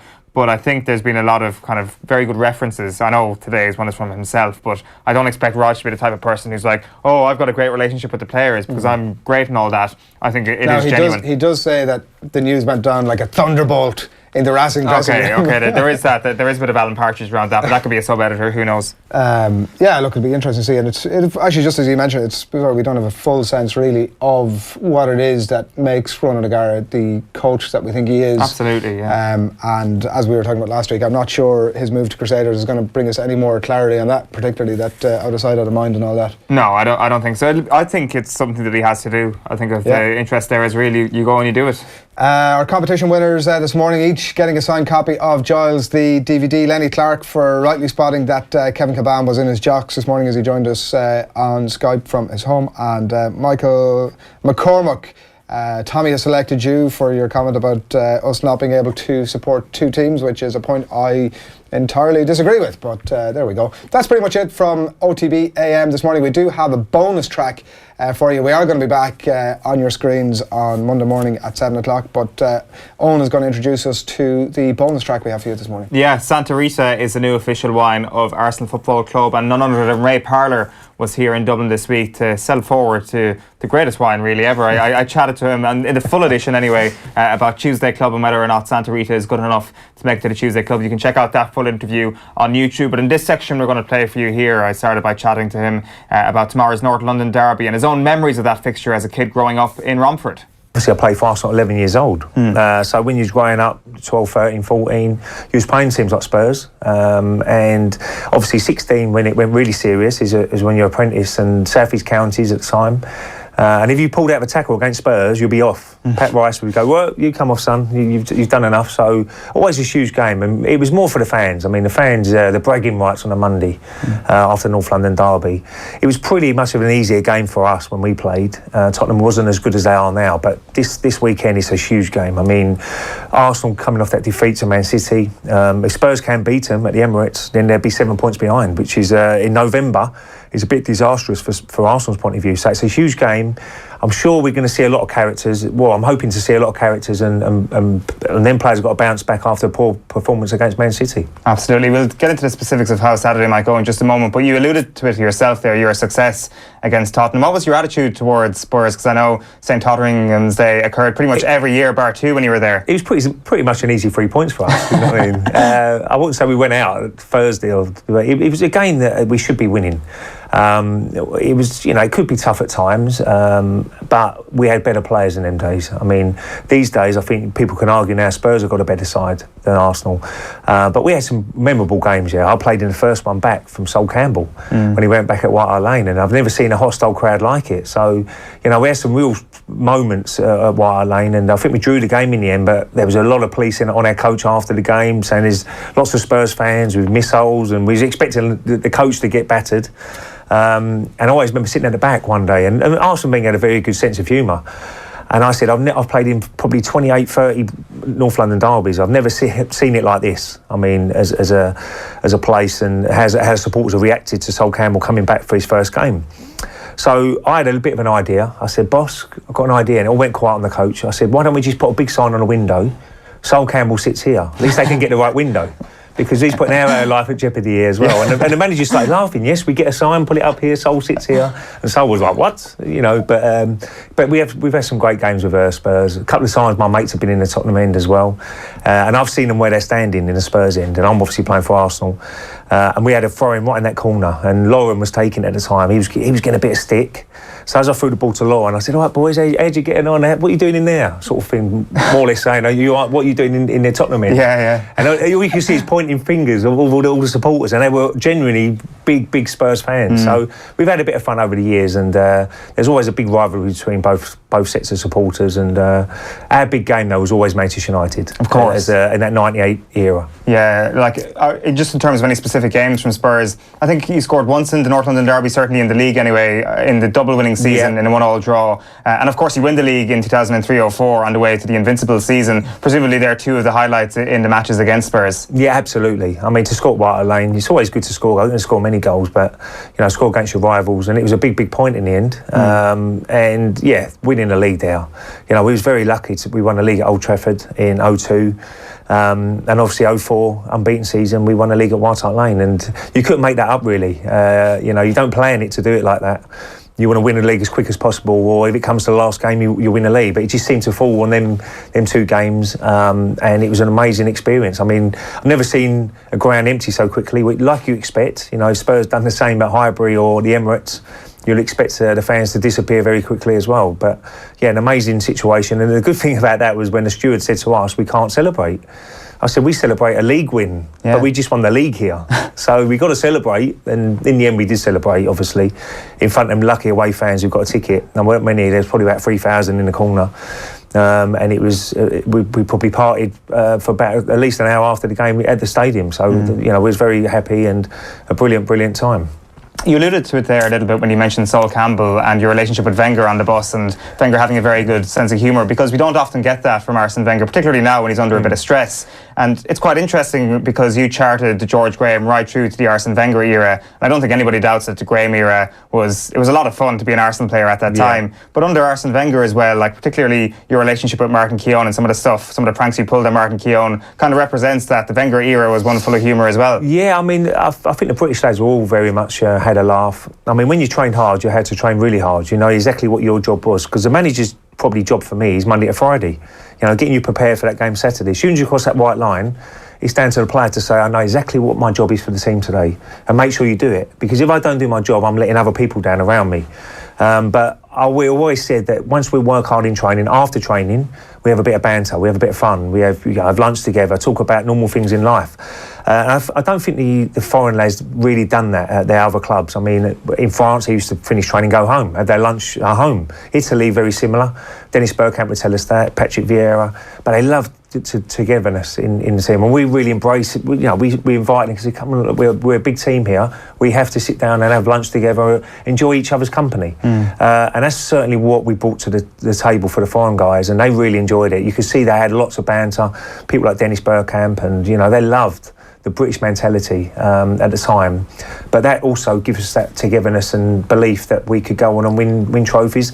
And when your mate is having a bad time, you try to help him. Simple, and that's how it's got to be. Absolutely, and it's strange because quite often whatever's going on behind closed doors isn't represented in the media, or the fans aren't quite aware of that. But I think the true sense of that Arsenal team was actually got in the media, because I was reading numerous blogs kind of talk about being an Arsenal fan who's born in the 80s, and they struggled big time to pick their favourite player from the 90s into the early 2000s.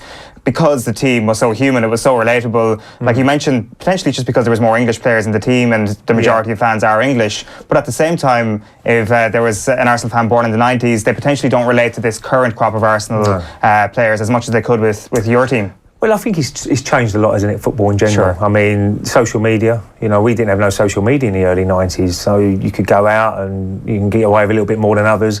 These days, you know, you're in the spotlight every single day. Whatever you do, you're in the spotlight, and you've got to be a lot more professional. Look, you go with the times. You know, if I was playing now, I wouldn't be going out all the time and enjoying yourself in the early 90s, because you go what everybody else is doing. But again, you know, the lads are good as gold now. I mean, it's a little bit more you're in a bubble a little bit more. We used to walk through the stands after games and see the supporters and kids asking for your shirt, and you know, you give them your shirt.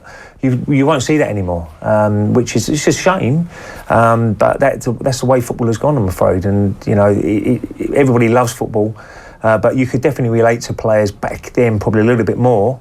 And it's not the players' fault, it's because it's the whole nature of football changing over the years. Arsenal is probably just symptomatic of football at large at this moment in time. But I mentioned Romford at the very start there. I want to come back to it just one last time, because you've revealed recently enough in the last couple of years in your book, I think it was, that Mark Overmars was the man who gave you that name. Yes. And people kind of think, oh, that's fair enough. But then you start to think, wait a minute, how does Mark Overmars know about Romford? Now, no offence to Romford, but like, how does Mark Overmars find out about that? That's what I said to him when he called me it, because this is in the training, I went around a few players, I think nutmegged Dennis Bergkamp, and I smashed this ball from about 25, 30 yards, and it went straight in the top corner. David Seaman didn't even move, it went like a missile.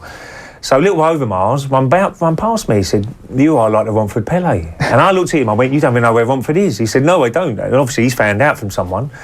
So that afternoon, we had to take turns them days. The press, one player would do it, and it was Mark Overmars' turn. So one of the questions was to Mark, can you beat Manchester United this year? This was the 97-98 season, right at the start. And he looked at the reporter and he went, we will definitely win the league because we've got the Romford Pele on our side. And they put it in the press and I was going mad. I was going, what are you doing, Mark? What are you trying to do to me? And it was all a bit of fun and he sort of got a bit of enjoyment out of it. And then obviously Twitter started and I went onto this programme on, I can't remember now what radio show it was, but someone said about Twitter and I said, I've never heard of Twitter, what's that? He said, well, it's a social media network, we're going to open your account up. And that's what they put it as, my account, the real Romford Pele. And you know, it's unbelievable really, there's a horse called Romford Pele and it's amazing really, but it was just a bit of fun at the time, but it seemed to snowball a little bit and people calling me it now, it's quite funny, but you know, I was probably more towards Dagenham than I was to Romford, so I think they've got the wrong place really, but Romford I did grow up a little bit there as well for the first probably 5, 6, 7 years of my life. It's interesting when you actually think a little bit deeper about the nickname. Perhaps I'm getting ahead of myself here, but if you think about like the name Romford Pele, like there's a certain irony in it because I guess people like to refer to you as one of the most underrated players in the Arsenal team. Clearly that's not true because you're the all-time Premier League appearances holder for Arsenal, so nobody was underrating you. You played all those games. But there is that impression, I think, from some people, and you're fine by me. Yeah, exactly. But also you have that really, it's a viral moment, really. It's living in the YouTube generation of that FA Cup final goal and the Tim Lovejoy thing, saying, "Oh, don't worry about it. It's only Ray Parlour," etc., etc. So I don't know. The Romford Pele is sort of perfect, isn't it? Well, I can see his point of view, Tim Lovejoy. I know him well. I mean, you know, with players like Bergkamp on the pitch and Henry and people like that, you know, you probably want it to fall to me a little bit more than them guys. But you know, in training we used to do that quite often, but to do it in a cup final was an amazing experience. But yeah, I mean, people got, I think, as long as I played every week, you know, and Arsene Wenger was a very fair manager for myself. He would say to me, play well, and I was probably a 7 or 8 out of 10, 7 out of 10 every week. I was pretty consistent of what I did for the team, and I was in the team every week, and that's all you've got to worry about. You don't worry about what sort of limelight you're getting or what spotlight you're getting. You know, I didn't worry about that. You know, I let other players have that. It's no big deal to me. But as long as you play every week, and he kept to his word in that respect, because you know we had some big characters, big players in our team, but he always seemed to pick me, which is you know, a real honour for myself that I could play for Arsenal for so many years. In such great size, because you know we had the famous back four when Arsene Wenger came in. Then he changed the whole back four with Sol Campbell, Colo Torre, Ashley Cole, and Lauren right back. Jens Lehmann come into the team as well, who was an excellent keeper after David Seaman had retired or left the club. So he changed them, you know, players around, but he always seemed to pick me as well. And you know, I loved that club. I joined Arsenal from 11 years old, so I knew exactly. My dream was one day to hopefully play for Arsenal, and you know, and to win what I won, which is an amazing, you know, about 8 or 9 medals. I'm over the moon, and I can't believe that I had a career like that. And yeah, I've still got the Premier League record. Probably Theo Walcott's got a chance if he stays. So I keep telling him, you've got to leave for him. You've got to leave. You've got to go to another club and play on a regular basis. Just having a bit of fun, really. For his England career. Just having a bit of fun. But yeah, I mean, it was amazing to have that record. I didn't really know him. Someone told me, said, you've got a Premier League record. I said, oh, well, I don't mind having that. That's a pretty good record to have. How does the North London derby compare to the derbies you experienced up in Middlesbrough? I think all derbies are special. I mean, it's a little bit different for Middlesbrough because it was in between, you know, Leeds United was only an hour away. You had Newcastle down the road, but Newcastle's big. Obviously, derby was Sunderland. So they didn't really have a derby. Yeah. You know, it was a big game. You're playing against people in the north east, but it's not like an Everton v Liverpool or Manchester United v Manchester City. Celtic Rangers, it weren't that sort of derby. Sure, a different city. So Arsenal, Tottenham was always a special one, North London derby. But yeah, I mean, Middlesbrough, we had some good games against Newcastle and Sunderland at the time.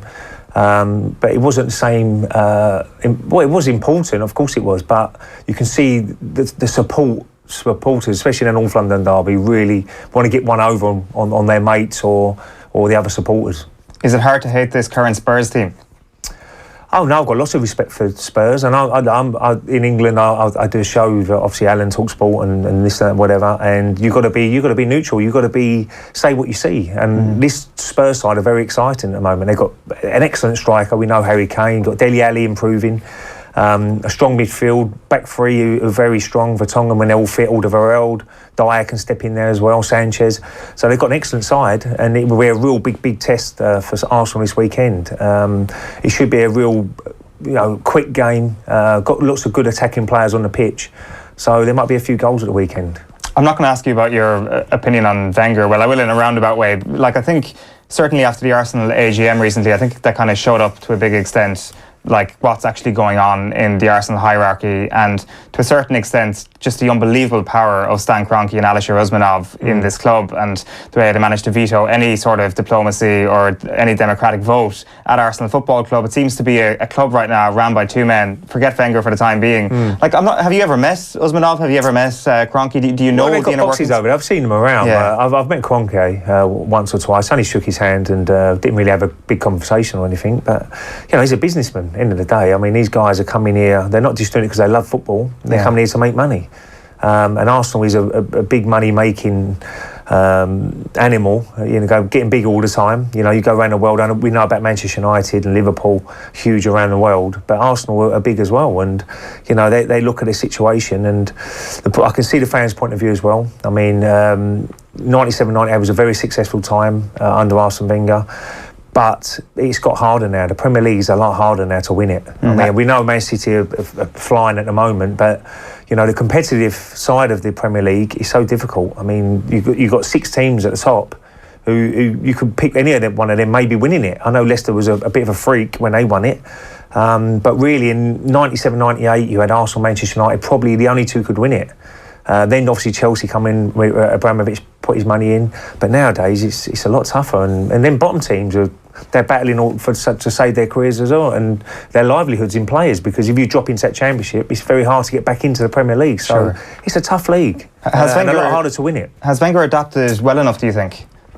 Well, I think you've got to go with the times, and I'm sure that he looks at the money which is being bounded around now for transfers, and Neymar's fee and Coutinho looking at £150 million, and he's baffled by it. But you've got to go with the times. If you want the best players, you've got to play the biggest money, and that's what he's got to try and change a little bit. I know he went out and bought Ozil, and Lacazette was the biggest signing he's ever made.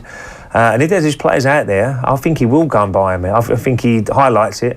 The problem you're going to have with Arsenal's point of view is, these big players want to play in the Champions League, and if you're not in the Champions League like they were in the Europa League this year, it puts them on the back foot a little bit when you're trying to negotiate, you're trying to get players in, because these top players, they want to be playing in the top cup competitions, which is the Champions League, and that's why they've got to try and get back into it as quick as they can. And this season is vital that they try and get back into that top 4 to make sure they're in that Champions League so they can attract the bigger players. Sure. On a final point then on that, I guess you went out at the top at Arsenal. It was the unbeaten season was your last year. Do you think Wenger thinks that way, that he's thinking to himself, right, I need to win one more Premier League title, then I'll go? Because it sort of seemed to me that winning the FA Cup final in May was kind of that moment where Wenger could have potentially left the club, and everything that happened in a few months previous with the fans and all those crazy people asking for him to be kicked out on Arsenal Fan TV, that would have kind of been forgotten, I felt. Well, generally, I think that the fans have got to look at who would you have take over from Arsene Wenger. That's the hardest bit. It's like sacking managers. You can see in the Premier League now, it's not as easy as you think trying to find managers. All the top class managers have got good jobs. Why would they want to leave their clubs? Simeone was mentioned, Allegri from Juventus, but they all signed long-term contracts, so they look like they committed their future to their clubs.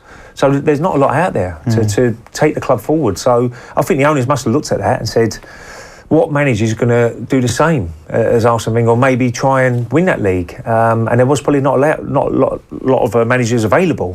What they've got to try and do now is highlight now who they want to try and get to take the club forward, and maybe speak to their representatives and say, look, would you be interested? Because managers don't hang around now. They stay for periods of time, 2 or 3 years, 4 years, then they get another challenge. A little bit different. You won't see many Sir Alex Fergusons now and Arsene Wenger's, same for 20 years plus. Them managers will be moving around, and that's what Arsenal got to highlight now. What manager will take on the reins from Arsene Wenger and try and highlight it now, and maybe try and get something in place now. Who would you pick?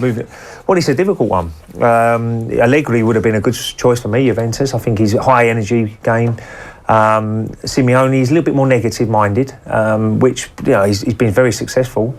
What he's achieved, but I would love to see someone like Patrick Vieira. And Patrick Vieira, who's obviously New York City at the moment, manager, but he's probably in Manchester City's camp more he's probably more likely to maybe take over from Guardiola when he says, well, I've had enough now, I'm moving somewhere else.